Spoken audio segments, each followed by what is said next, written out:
Hey guys, welcome back to grimreaper coming at you for another video for Raidshadowlegends. How you doing? Hopefully you're doing well. Hopefully you're looking after yourselves, and hopefully you had a decent shard event on the weekend, and hopefully got some great pulls.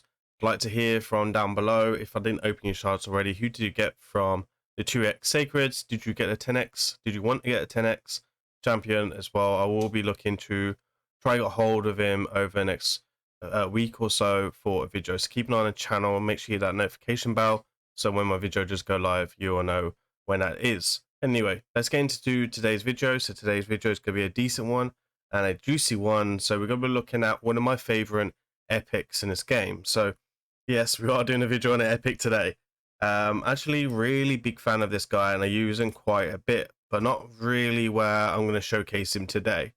So we're going to talk about Darth. Now, Darth is someone that has been requested quite regularly on the channel, and it's someone I never really got around to doing a video on. Even though I have 3 copies of him, I've never really got around to doing with him. So I want to showcase him today and show you what's going on in his kit, and basically stop sleeping on a really good NUKER. I'm going to show you his gear and stuff like that. So obviously we're going to go through his kit very quickly. Has a increase accuracy and a increase attack on his self buff ability, which will then gain an extra turn on a 4-turn cooldown. So this is more like a 3-turn cooldown. A big fan of that, to be honest. I really like this ability. Then he attacks all enemies, has a 75% chance of placing a decreased defense for 2 turns. Then it grants an extra turn if the decrease is played on all enemies, so we can cycle through his abilities quite quickly. This is on a 4-turn cooldown. It's 100% chance to put the defense down, so that's super nice. And then he has a 1 attacks 1 enemy, has a 50% chance of removing 1 random debuff from the target. Also has a 10% chance of gaining an extra turn as well, a bit like a Rodus, right? Then he has accuracy of 40, and then a base attack of 100 and 3076, and then a speed of 97. So speed are very average for epic, to be honest, but attack is quite fairly good for a epic. So why do I like this guy? Well, he just cycles through his abilities really good. I'm not a big fan of like AoE decreased defense, and I'm not saying that this guy is a Platinum Arena champion that you want to go use in Platinum Arena, but I think where he will be good is definitely be good in 3 versus 3 and Classic Arena. Not so much Live Arena, but Classic Arena for Gold 5 if you're short on nukers. I know there's quite a lot of people that are short on decent force nukers. There isn't many decent force nukers in this game, so this is a good good champion to kind of showcase for today. And yeah, I'm not a big fan of the AoE decreased defense. However, this is where I say however, he does bring his increased accuracy and his increased attack, which I really like. So bearing in mind, we're going to go do a damage test now in Dragon on one of the stages where it will be good affinity. Obviously we're not going to do hard, but we'll have a look. Maybe Dragon, yeah, Dragon 25, why not? This is the team, so we've got Grotok, Abek, Lydia, and Arbiter, basically. And I'll show you all the gear and stuff later, and the masteries, and kind of break down the masteries and why I would build him with these masteries. So we're going to do attack up. We have increased defense and weaken.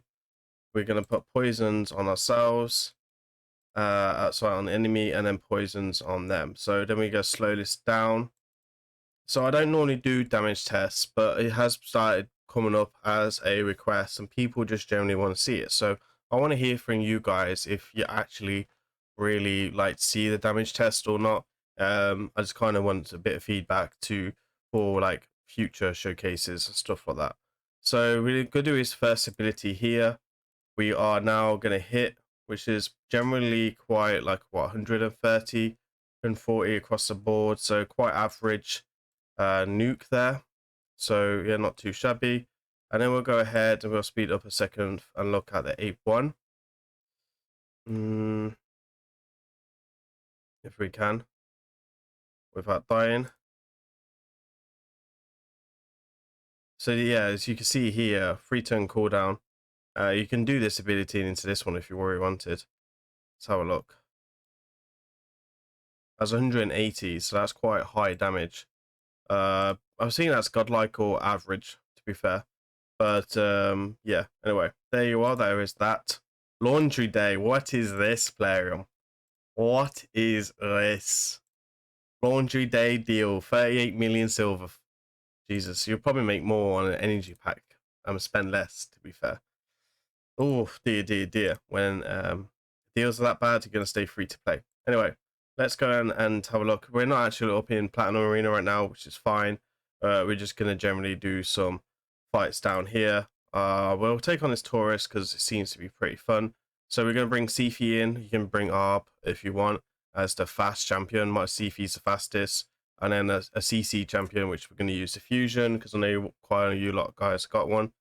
And then you can use like a Duchess or a Necrit or a Queen or a Mephala or a Lady Makagi or anything like that can basically protect him with stuff like that. A Kaimar, a Warlord, any type of lockout will do that job fantastically, right? Maybe even UDK against single base NUKERs, right? So that would generally be quite good. So we're going to come up. We do get the feared there, which is, it is what it is. We're still fast enough anyway, so we're going to go ahead, not sheep anyone because we don't really tend to need to. And then we're going to put the protection on him. And then this is what I like. He can increase his own attack and accuracy. And then we can start nuking, right? So that's what we're generally going to be doing quite well. So there's one. And then we're going to do his A2 in a second. So we'll do the ally attack with the A1. There he goes. And then hopefully clean up this monkey in a second, who is notoriously a very difficult champion to deal with. And yeah, 99,000 on that A1. So it's not too shabby on that A1, right? We've got another one here. So if you can generally use him in Go Second Teams, it won't be awful there. Definitely a better blessing is recommended. So I'll probably take Phantom Touch for Arena, in all fairness, or Harvest Cast. Depending on your team. So this type of team, Harvest Cast would be the best one. But I generally have this blessing on him for Cursity, and I don't really want to change the blessings, which are going to cost me 300 and then 300 back, right? So you can kind of understand why I don't want to change that. So there's a 1 there, 70,000 damage. Then you can bring out its own increased attack, which is super juicy, and he clears. I think that was about 130 on big ends there, 125k damage. We're not going to take one-man defenses on because there's no point. That'll be a little bit difficult because of the Warlord, and so on, so on. So let's go ahead, pop in here.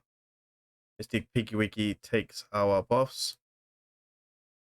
We'll drop the Terminator, and then a sheep, because it's just going to be a pain and a bomb. We'll go for Ronda, who's another great free champion, honestly, if you're not using Ronda. And you do have Ronda, you don't have like a massive roster. Ronda is a great champion, same as Monkey, really. But Monkey can also be used as CC as well. So depending on your roster, if you're building for CC or nuke, I prefer him as a nuke. We've got another one here with Salad. I think we'll go ahead and press the refresh button in a second. So as you can see, he does fairly like a lot of damage and is really, really effective, right? So that's the way I generally like him. We're going to go ahead and do that. And then we're going to do the ally attack. And then, so we got 3 spirits. We kill all of them, except for the one. So we must have got the extra turn there, so that's pretty cool. I've also got Merciless set on here, so that also gives me cooldowns and ignores extra defense and stuff. May as well. I know it's not the best arena teams, but we're Mayo as well, right? It's looking at me like Grim hit me, and so why not? You know, this is what we want him to do. We want him to do gold fire farming, 3 versus 3 farming. So there's no point taking him to Plat Arena because he's not a Platinum Arena nuker. This is not about farming Platinum Arena. It's about working with what you've got in the sense of using him. Obviously, he would be great for your Incur City, Doom Tower, Faction Wars, all that type of content, maybe even Dragon or anything like that if you don't have like a defense down. If you're struggling for like a defense down and you don't have Seer, maybe use him for both, right? So we're going to go ahead. Should be still be faster here if they got a slightly better aura than me. My CP is pretty insanely fast. I think she's like 423 or something like that. So she's on the borderlines now of becoming a fast CP, not a slow CP. Then we'll do the stone skin there. I'll take out Arb because she's the nuker. 60k there. No increased attack. Not too shabby if I say so myself. I just really love this epic. He's like a mini Rodus, but it's just so cool. It's like super strong at all. A level 55 with 2 mythicals. Either tap or zap. Or just got extremely lucky. We have a Hedgie down there. Hedgie can be notoriously difficult. So we'll see.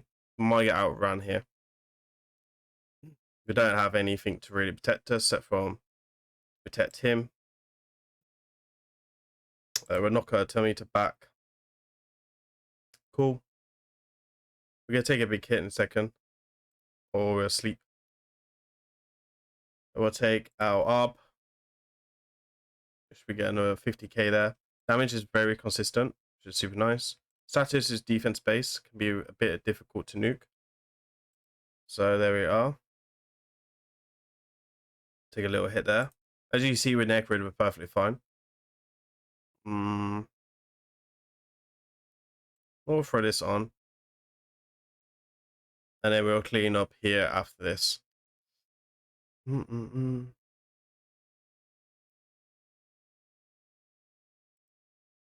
Oof. Go ahead here, auto. It's night, my friend. Okay, cool. Let's see if we can find a couple of more fights. Some juicy ones maybe. Fox, it's level 84. There's not much decent teams here for me to kind of really use, but like I said, he's gold 5. NUKER, he's not nothing special, and he's very, very good in other places. I wouldn't build him with very high accuracy, to be honest. He does do increase accuracy, so just bear that in mind when you're building him. I would go full nuke. As long as you've got a max Great Hall, you should generally be quite fine off nuking and stuff like that. So yeah, I wouldn't build any accuracy for him, especially for arena.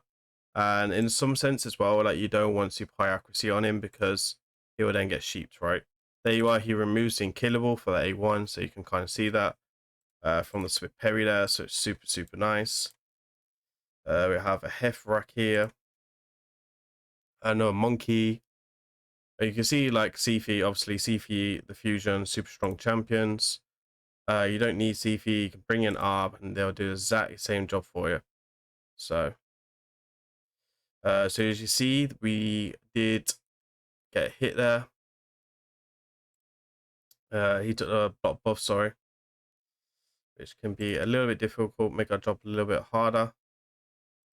We strip anyway and sleep. Increase accuracy, AoE attack. Pretty much get everyone, except from the monkey, which is fine. We'll take a Mafala. Do AoE stun. / drop turn meter. Oof. Do that.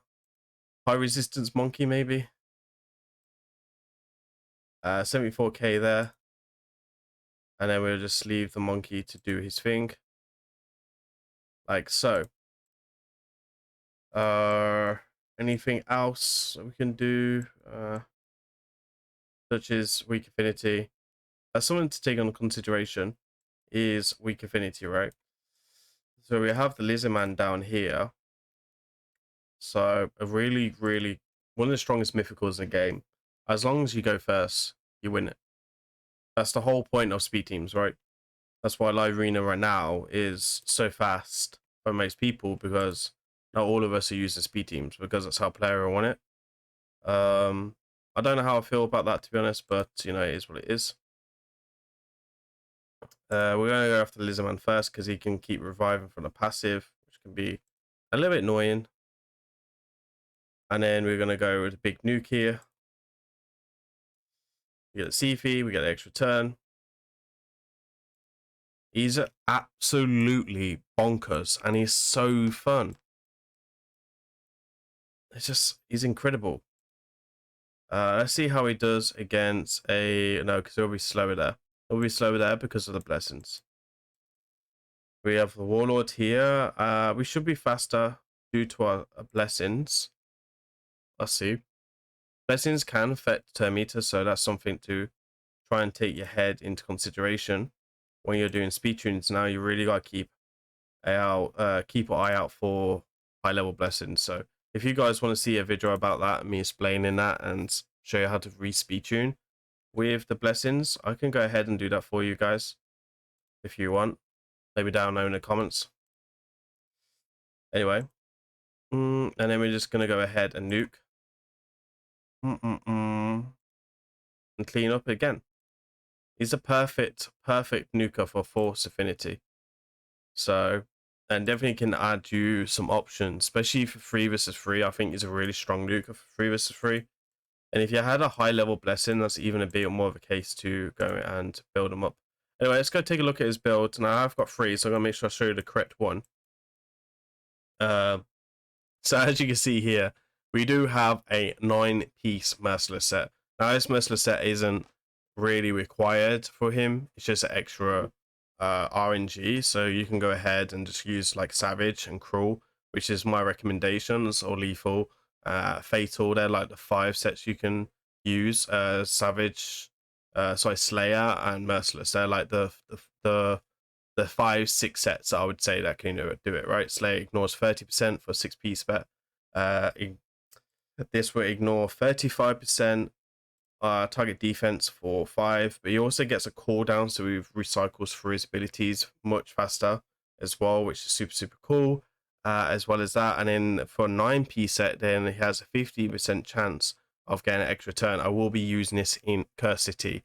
Thank Lord we have one for Curse City, because this guy is super strong. So let's go and show you the stats. We have a very modest attack of 6,100, and then critical damage coming in with 2,085, 100% critical rate, of course, decent speed of 209, and then accuracy of 101. Obviously, when he does accuracy, then he'll go towards like 150 accuracy. So again, you know, if he puts defense down, fair enough. Can he nuke without it? Sweet Lord Jesus, yes he can. I build him with lower attack than critical damage, generally because he brings his own increased attack, so he's always going to buff his attack, and 50% of increased attack would take around about 9,000 attack, which is super strong for a nuker. So yeah, let's go through the gear then. We got the accuracy banner, speed banner, which is really awful, but it's the only merciless one I have. And we have accuracy here with critical damage, so ideally you're using critical damage here, and attack here, and then if you can get it, accuracy substat. And then we got attack rank here with attack percentage, again not the best of the bottom row. This is where it gets more juicy. We've got speed with critical rate, critical damage, and then we have the attack percentage chest with the attack as well. Then critical damage with critical rate and speed, and then we just got across the same along the top. So there you are, guys. That is Mr. Darth in action. Been willing to do this for a long time, wanting to do this for a long time. So there we are. It's a really cool video. Let me down know in the comments who you want to see next, and we'll cover it on the channel, right? That's what we do. We try and bring sleeper champions for people that don't have crazy roasters available to live, and more awareness of these champions, and that's about it. Please remember to like, comment and subscribe. Thank you for watching towards the end.